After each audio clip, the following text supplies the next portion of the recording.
Well, good evening, America. It is 7:30 p.m. It's Monday, June 8th, and this is Q News Tonight, the world's first live LGBTQ daily evening news. It is time to queer up the news. Tonight we report AstraZeneca and Gilead may perform biggest healthcare merger in history. Prides in LA and New York City reimagine themselves to support Black Lives Matter's protest. A new poll reports 80% of Americans think the country is out of control under President Trump. J.K. Rowling sets the world on fire with her anti-trans tweet rants. We are gossip-filled as Lindsey Graham has been accused of asking to be called Lady G by hired gay sex workers. Pixar's groundbreaking gay short film Out is based on a true story. Take a knee as Donald Trump is not a fan of NFL Commissioner Roger Goodell's statement to players. Mayor Bowser approves painting Black Lives Matter on street in front of White House. Derek Chauvin appears in court for the very first time following George Floyd's death. Donald Trump continues gay pride flag ban at embassies just as Marines ban Confederate flag. Russia's Putin uses terrifying anti-LGBTQ ad to take more power. In Quarantine Quickies, we report on the coronavirus facts for Monday, June 8, 2020, including LGBTQ cases and deaths. Officials urge LGBTQ at BLM protests to get COVID-19 tests. Pakistan struggling to keep pace as virus cases surged past 100,000. In good news, 2020 isn't canceled. And in the big finish, RuPaul's Drag Race All-Stars 5 premiered last Friday. Willem roasts Derek Barry in Britney's spoof video. Even scientist Zuckerberg Hayes says that Facebook is antithetical to their goals. No Context Monday reports Boris Johnson's cabinet, which includes no Black or openly LGBTQ people, is, quote, the most diverse in history. The Village People finally tell Trump to stop using their music. Happy 43rd birthday to Kanye West. Good evening, America. It's 7:30 p.m. Monday, June 8th, 2020, and it's time to queer up the news. We are literally out of the closet and into the headlines. So many of your stories we are going to tell tonight on Q News Tonight. Tonight on the world's first live daily queer evening news show. Tonight's news about the gay community and the news from an LGBTQ perspective.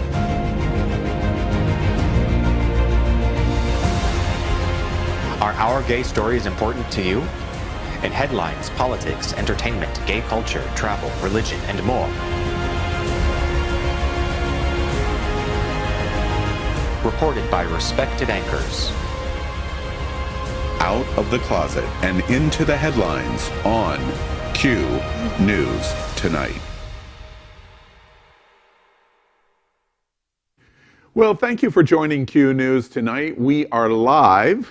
We're live, can you tell? So anything can happen. Tonight we bring you the news of and a perspective from the LGBTQ community.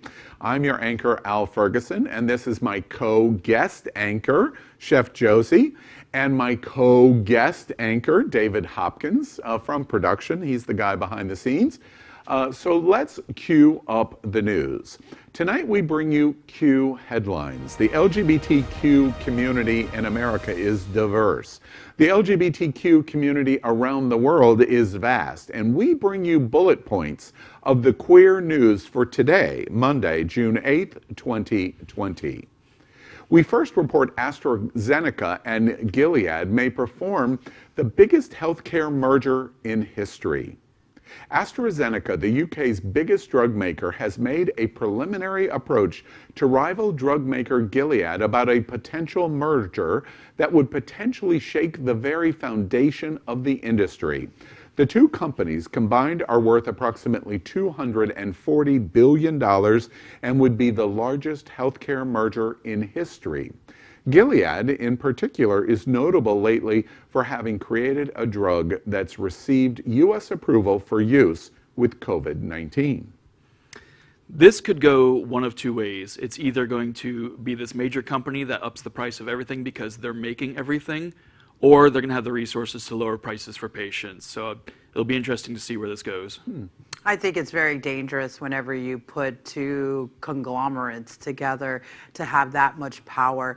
It just puts us into a very dangerous position, not only for controlling, but also, I mean, for some reason, Handmaid's Tale keeps coming to mind. You know, it's interesting to me, beyond Gilead's COVID-19 trials and that are going on in medication. Of course, every LGBT person on the planet knows Gilead because of HIV drugs.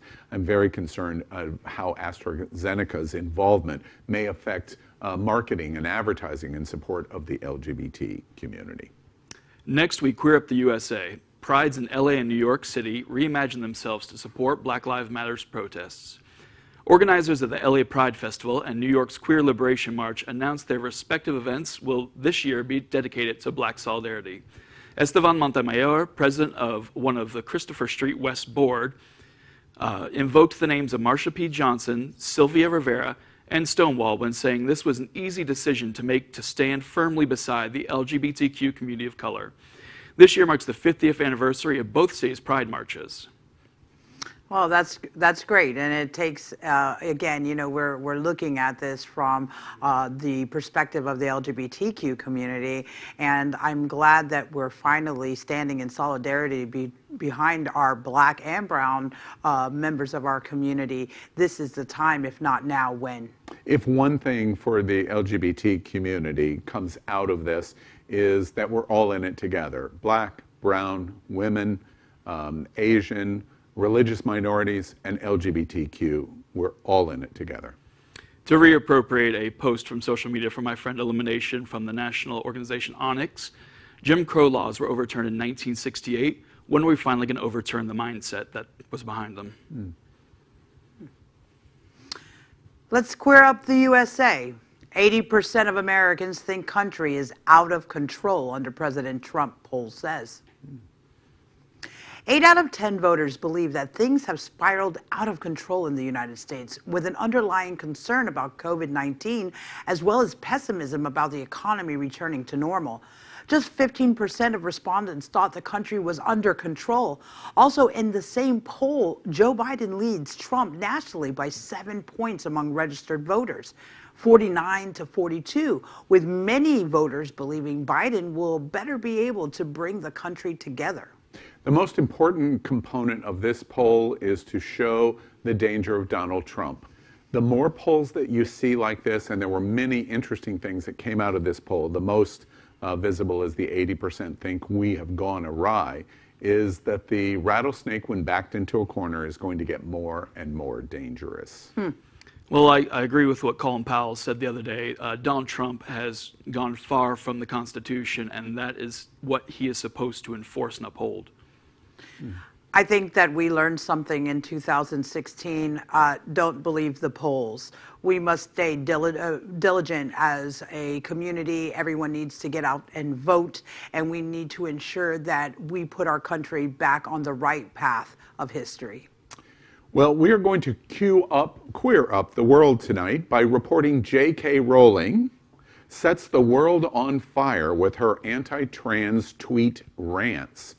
J.K. Rowling has caused a stir over the internet over the weekend for a series of transphobic tweets she sent out this weekend. Multiple times she conflated sex and gender identity, a concept at the very core of the trans issue. After she said, quote, "I'd march with you if you were discriminated against on the basis of being trans," GLAAD's Twitter account stepped in to denounce Rowling's words and to suggest several organizations to support, instead of merely being angry over the internet. Rowling, for her part, appears still not to understand what she said wrong. This is the epitome of privilege. When somebody has no concept of being discriminated against, because even though she's gone through hard times and been poor, As a cisgender white woman, she hasn't had to put up with things that our trans brothers and sisters have to put up with. Oh, this is what I call ignorance is bliss. We can all play stupid as long as we'd like. But the reality of it is, J.K. Rowling, it's time to wake up. Yeah, and I don't understand, to a person who's given $1 billion away to principal social justice organizations, you don't have a single friend to sit you down and try to explain it all. I just don't understand it. Next week, Queer Up Vote 2020. Lindsey Graham has been accused of asking to be called Lady G by hired gay sex workers. Republican senator and no friend of the LGBTQ community, Lindsey Graham has hired just about every gay sex worker in the city, according to adult film star Sean Harding. This sparked a chain reaction with others speaking out about them, also knowing people who have been hired by him, and that he likes to be called Lady G. Although the claims have yet to be verified, it did not stop both Lady G and Lady Graham from trending on Twitter anyways. It remains a debate if outing Graham is the right thing to do, given the legislation Graham supports and opposes. Well, of course, you know, they're innocent until proven guilty. However, like what we all know in the LGBT community, Lindsey Graham is no friend of ours. And if this is actually true and verified, Lindsey, we're coming for you. Yeah, absolutely. That's it. I'm not going to make any kind of jokes yet, but if this is true, oh, dude, are we going to talk about you and talk about you and talk about you until your election on November 3rd? I have several friends in the industry who said they have been hired by him. It's difficult for them to come out and speak about, though, because sex work is still vilified by so much of society, and it's still illegal. It's terrible that these people can do so much bad to other people, yet the people who are just trying to make a living are the ones who get, in trouble. Vilified. That's interesting. Next up, let's queer up entertainment. Pixar's groundbreaking gay short film, Out, is based on true story. Stephen Clay Hunter, the writer and director of Pixar's short, Out, has reportedly been overwhelmed from the outpouring of support from fans following its release on Disney+. Out is, quote, inspired by a true story. Read the film's opening text. Hunter himself, like the main character Greg, did not come out to his parents until he was an adult, age 27. He is 51 now. Hunter is a longtime animator who has worked on such films as Finding Nemo, Toy Story 2, and The Incredibles. Told his mother and father on a phone call while he was at work. This is a core issue of why GLAAD is so important.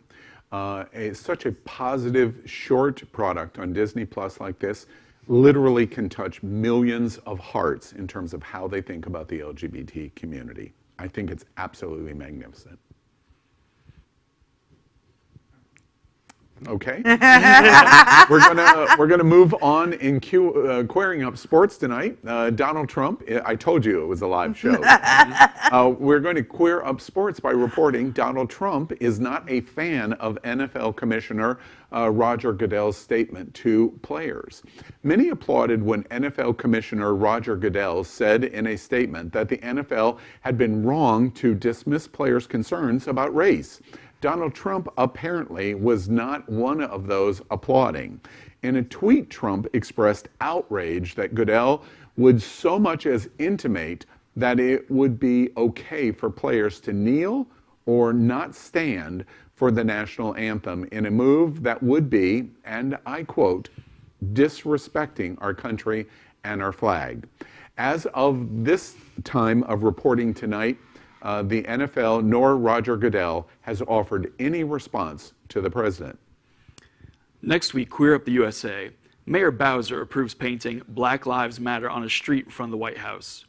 Mayor Muriel Bowser, a Democrat and no relation to the Mario villain, painted a section of the 16th Street Northwest leading to the White House on Friday. In addition to the street-wide mural, Bowser has renamed part of the street, running from K Street to Lafayette Square in front of the White House, to Black Lives Matter Plaza.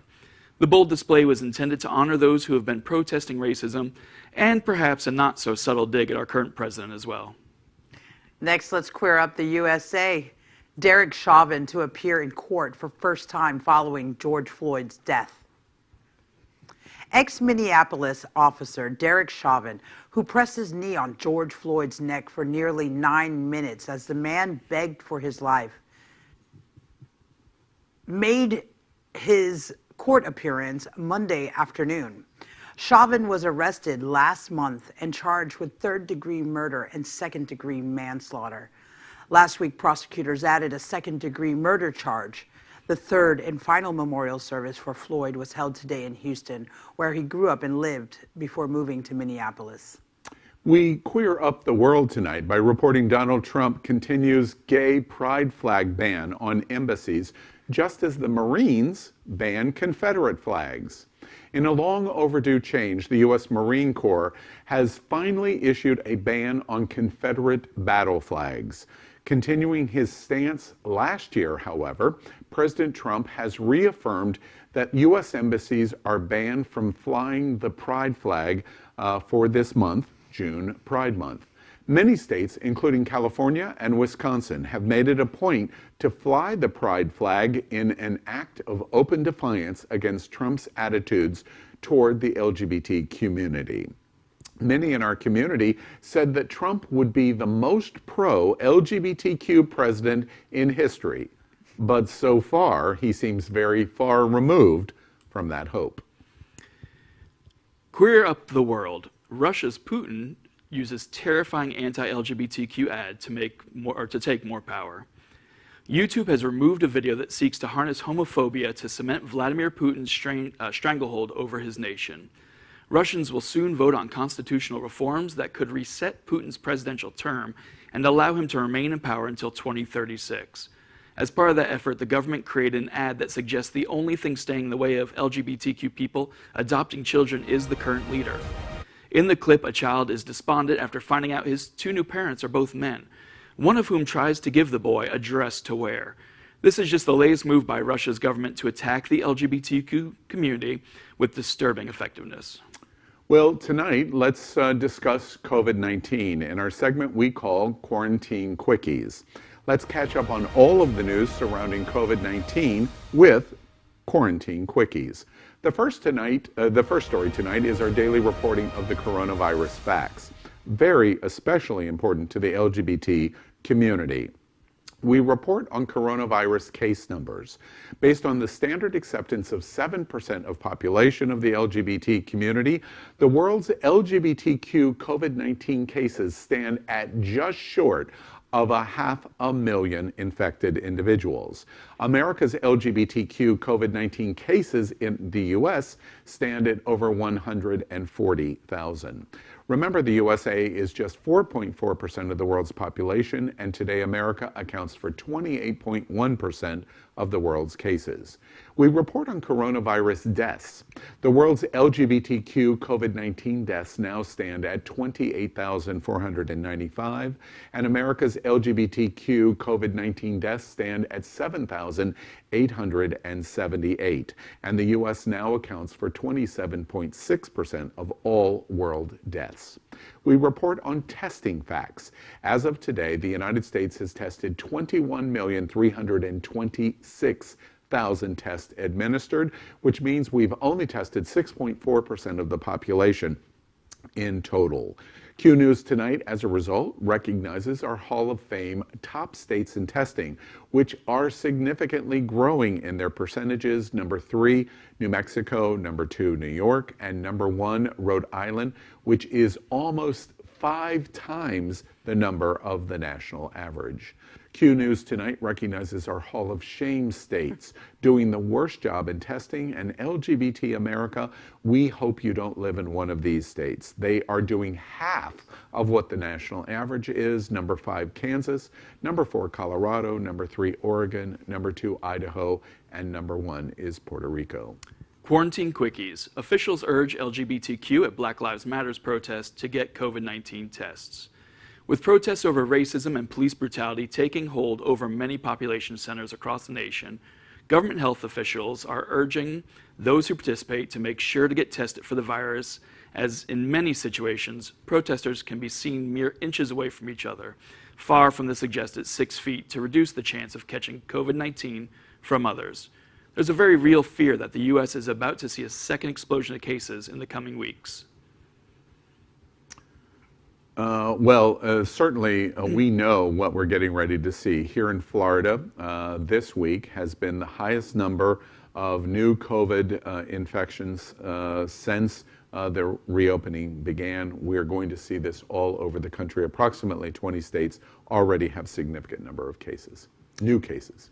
You know, as someone who has recovered from COVID-19, you know, this leaves me unsettled as a business owner, just reopening my business right now, and the entire economy of the United States falsely believing that we're going to safely move into the present future of, you know, clear for takeoff. But the reality of it is that if we see this spike in numbers like we're seeing it here in South Florida, is that gonna shut us down again? And we really need to take a very good look, hard look at that reality. This disease is going to be around for a long time still.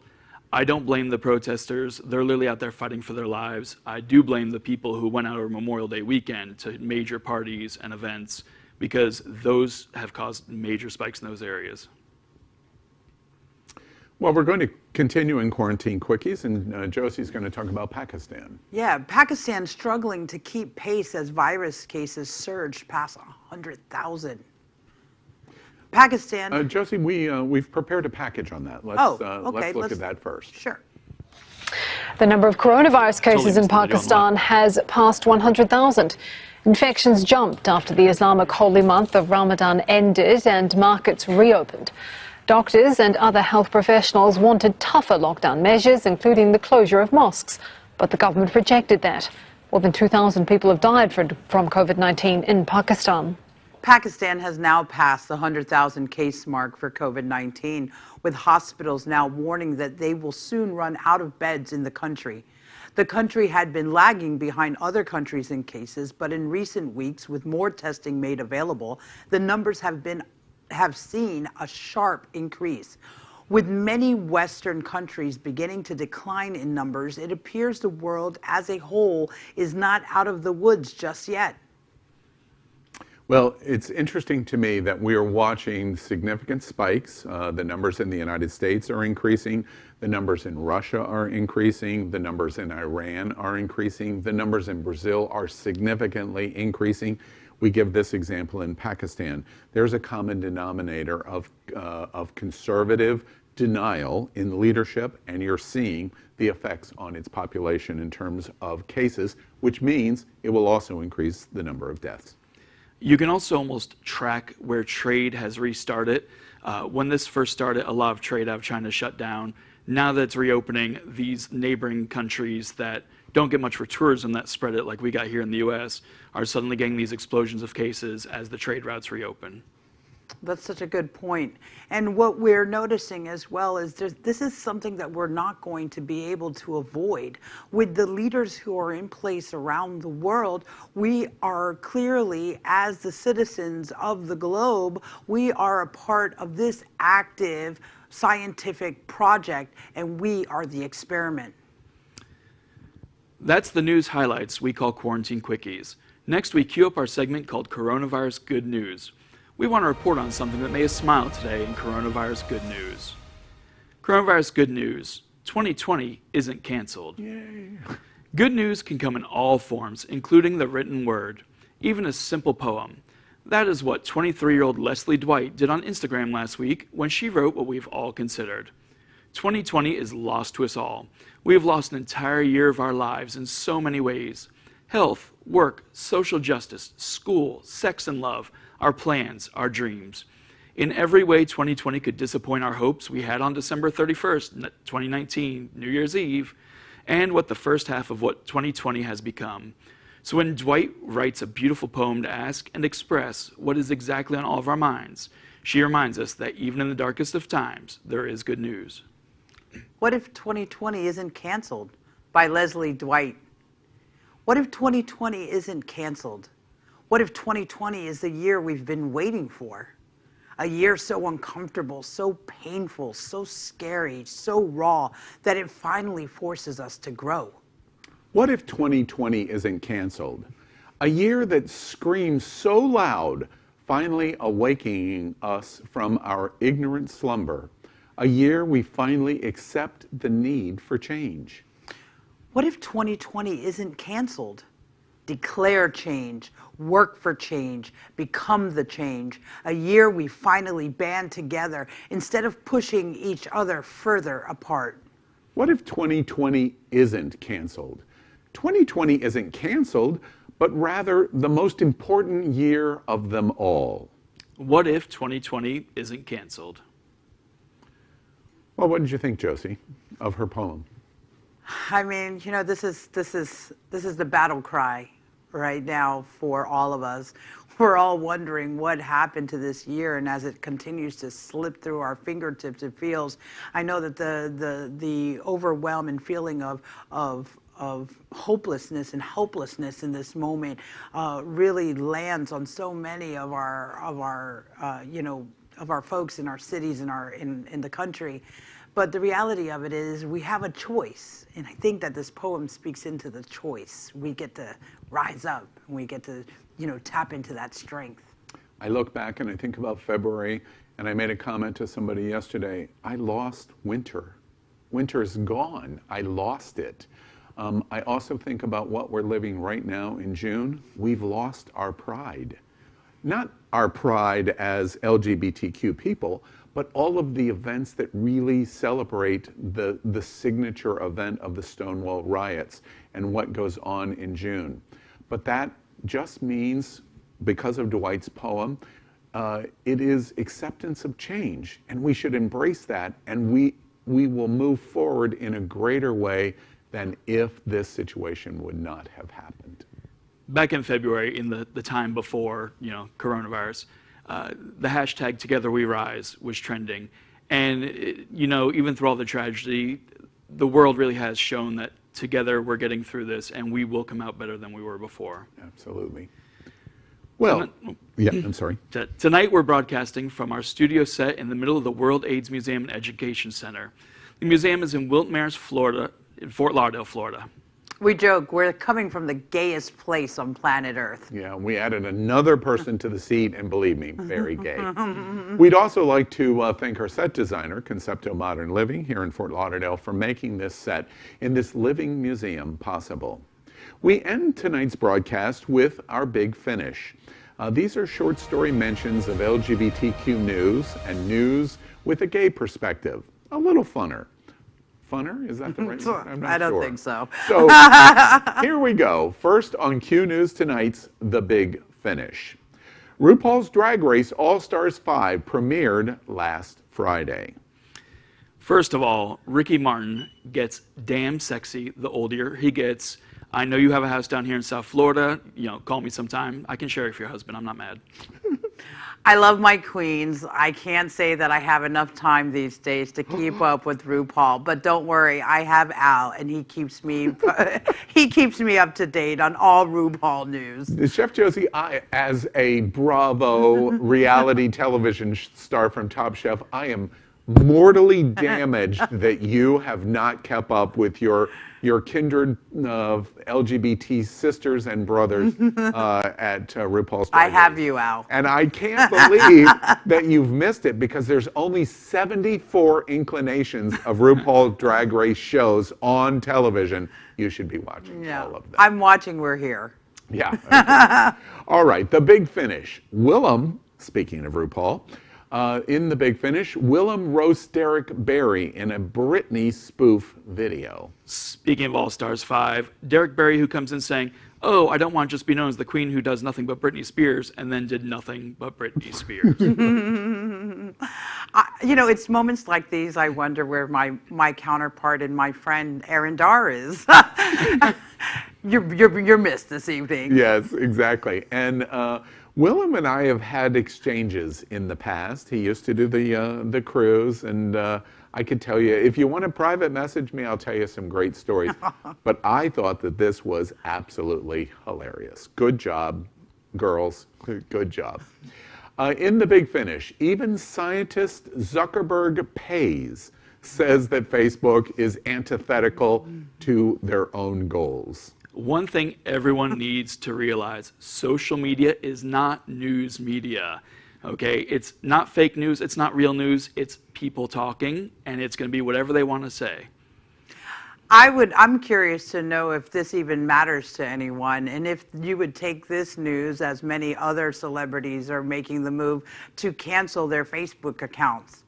You know, interesting to me, it's proof of how money corrupts absolutely. Zuckerberg was a social warrior in his Ivy College school days when he thought up and probably partially stole away the idea of Facebook. And it was mostly for interaction and social justice. And $40 billion later, he's become a more liberal version of Donald Trump. The big finish. No Context Monday.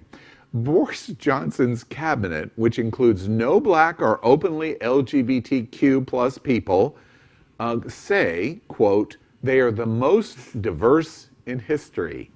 I guess if in the context of other British cabinets, maybe, like, I guess they added some brunettes or, you know, I don't know. I don't know where to go with that one. Yeah, come on, guys, okay? Listen, just put a mirror up, all right, and stop lying to yourself. We're done with it. No one else believes you. The people who voted you in don't matter anymore because you're getting voted out on the next round.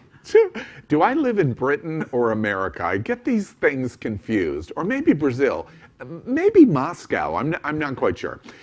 It is a strange thing, however, watching Boris Johnson and Donald Trump trying to outdo each other with which can bury the country's credibility the fastest, whip their dick out and talk about who has the bigger dick. I think it will go down to the wire because they're definitely in a race. But Putin and the crazy guy in Brazil, they're pulling up fast. Oh, yeah. In the big finish, the Village People finally tell Donald Trump, stop using our damn music.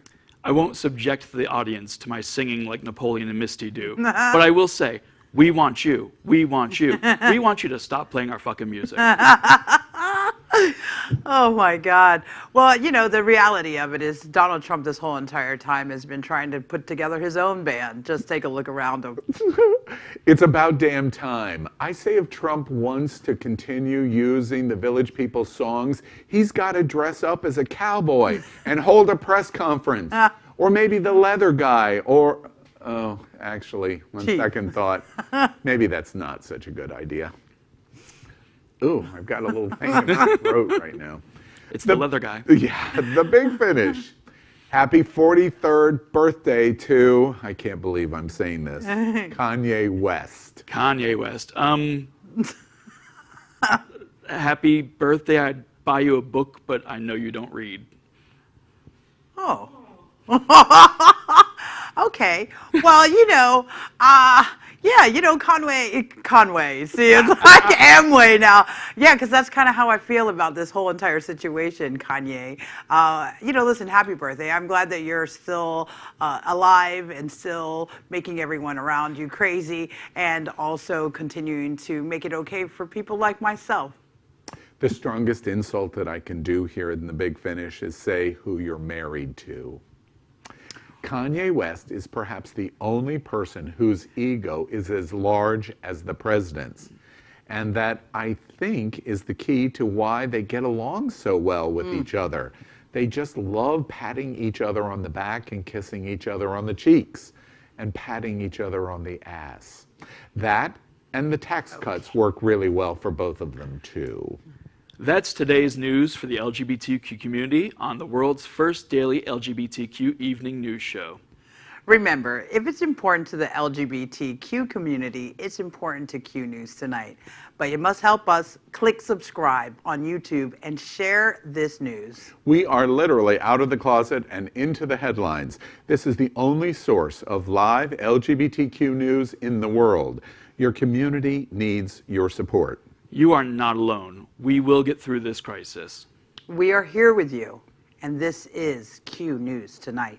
So thank you for joining us, and I'm Al Ferguson, and on behalf of my guest host partners tonight, Chef Josie and David Hopkins, We will see you daily and tomorrow night at 7 p.m. Good night.